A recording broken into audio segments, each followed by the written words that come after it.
Toe in the sterile glow of the emergency room lights, where the air hummed with the frantic beeps of monitors and the muffled sobs of waiting families.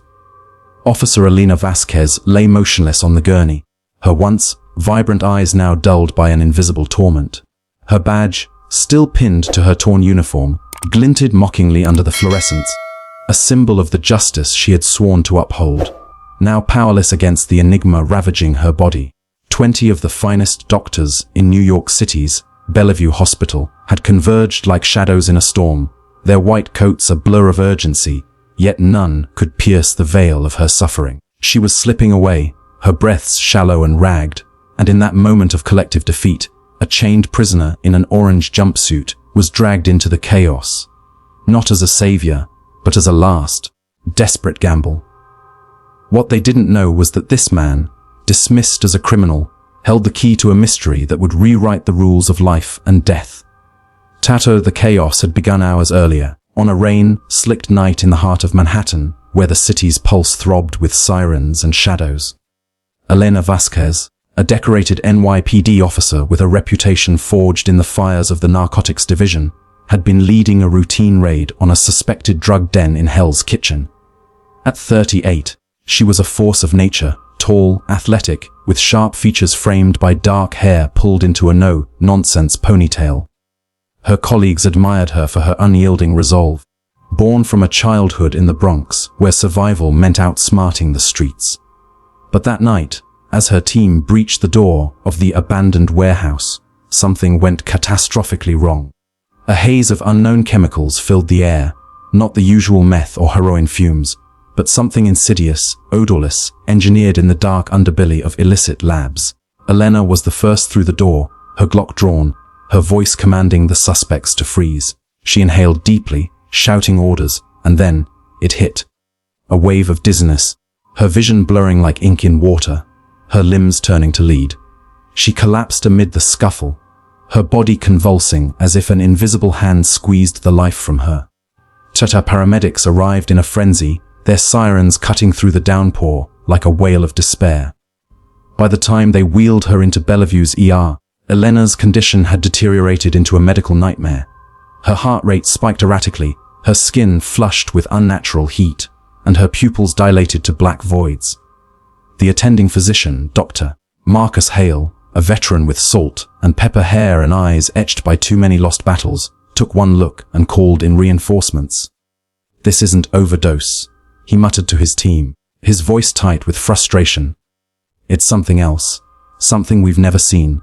Within minutes, the room filled with specialists, toxicologists, neurologists, cardiologists, even an infectious disease expert flown in from Columbia University. They poked, prodded, scanned, MRIs, CTs, blood panels racing through the labs like urgent dispatches. But every test came back inconclusive. Her organs were failing in a cascade, yet no poison matched the profile. "It's like her body's at war with itself," one resident whispered, her hands trembling as she adjusted the IV drip. As the hours ticked by, the hospital corridor outside Elena's room became a vigil. Her partner, Detective Jamal Reed, paced like a caged lion, his broad shoulders slumped under the weight of guilt. Jamal, a former Marine with a shaved head and a scar running down his cheek from Fallujah, had been right behind her in the raid. "I should have gone first," he growled to no one, his fists clenched. Elena's family arrived in waves.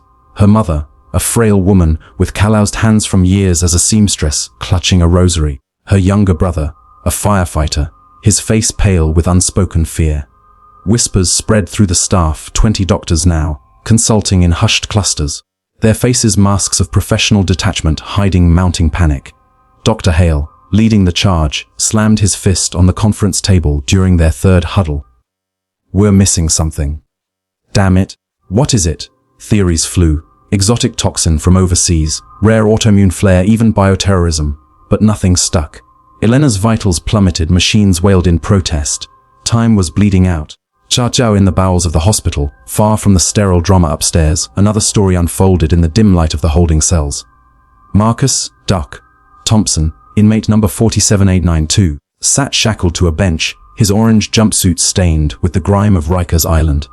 At 45, he was a ghost of the man he once was, tall and lean, with sharp cheekbones and eyes that held the depth of forgotten oceans. His hands, now cuffed, bore the faint scars of precision work, not violence.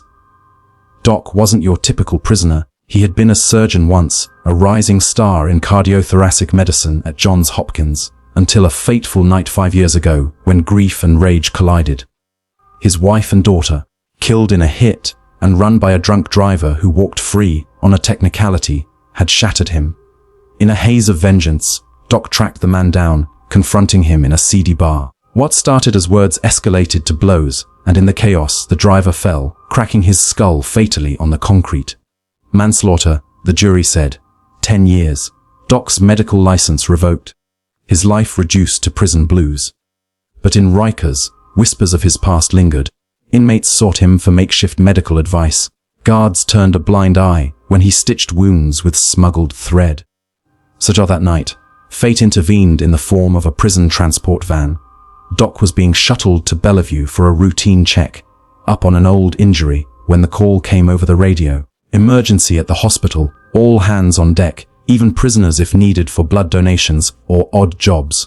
The guards grumbled, but orders were orders. As they dragged Doc through the ER doors, chained and flanked by officers, the scene hit him like a tidal wave. The air thick with antiseptic and desperation, doctors milling like bees in a disturbed hive. He caught sight of Alina through the glass partition. Her form pale, machines encircling her like mechanical sentinels. Something stirred in him, a flicker of the healer he once was. "What's going on?" he asked the guard, his voice low but steady.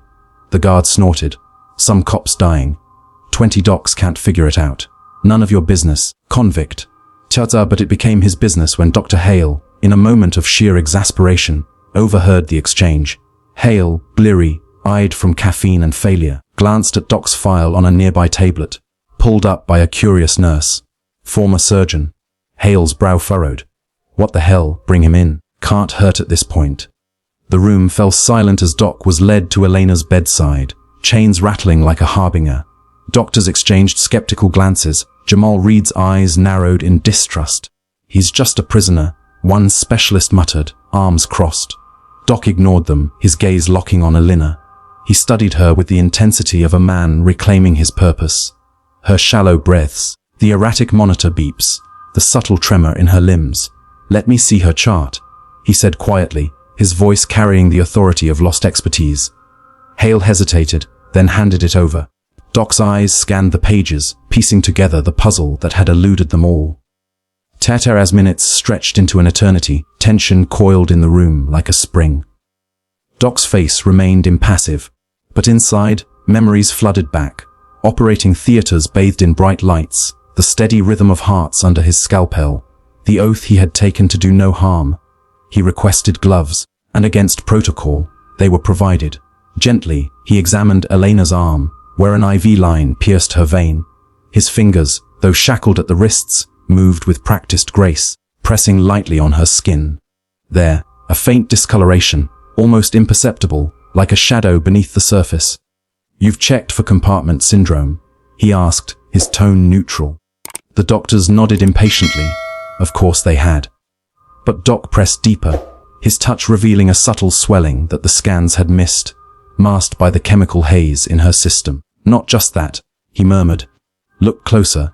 It's not the toxin alone. It's reacting with something."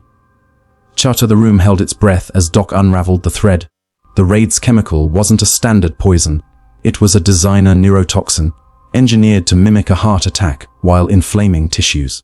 But Elena had a hidden vulnerability, a rare genetic marker from her Latina heritage, making her hypersensitive to certain compounds. Doc recognized it from a case study he had published years ago, buried in obscure journals. The doctors had focused on the obvious symptoms, but the real killer was a secondary reaction, microvascular clotting in her extremities, cutting off oxygen silently. "She's got disseminated intravascular coagulation triggered by the toxin," Doc explained, his voice gaining strength.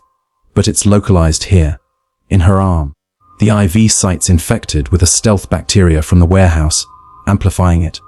You need to amputate the affected tissue before it spreads to her heart." Gasps rippled through the group. Amputation? On a cop who lived by her trigger finger. Dr. Hale challenged him, demanding proof. Doc pointed to the chart's anomalies. The platelet counts slightly off, the D-dimer levels elevated but dismissed as noise. I saw this in Afghanistan, Doc revealed quietly, his secret past emerging like a ghost. Unbeknownst to most, before Johns Hopkins, Doc had served as a field medic in the army, treating chemical exposures in war zones. His expertise wasn't just academic, it was battle-tested. The room shifted, doubt cracked. Jamal Reed, sensing the shift, nodded grimly. Do it. Save her. Theater surgery was a whirlwind. Doc, still chained but scrubbed in, assisted Hale under watchful eyes. The OR lights blazed like spotlights on a stage. The scalpel's glint a promise of redemption. As they excised the necrotic tissue, Elena's vitals stabilized, the machine's alarms silencing one by one. Hours later, she awoke in recovery, groggy but alive, her arm bandaged but intact enough to hold a badge again. The doctors marveled. The prisoner had spotted what they missed. A confluence of toxin, genetics, an infection that no textbook covered. Tiao in the aftermath, Doc's chains felt heavier, yet lighter.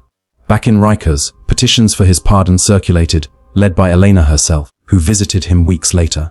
You gave me back my life, she said through the glass, her eyes fierce with gratitude. Doc smiled faintly. We all deserve a second chance. His trial revisited, evidence of his grief-induced rage reframed as a tragic lapse, not malice. Freedom came slowly, but it came, a redemption arc etched in justice.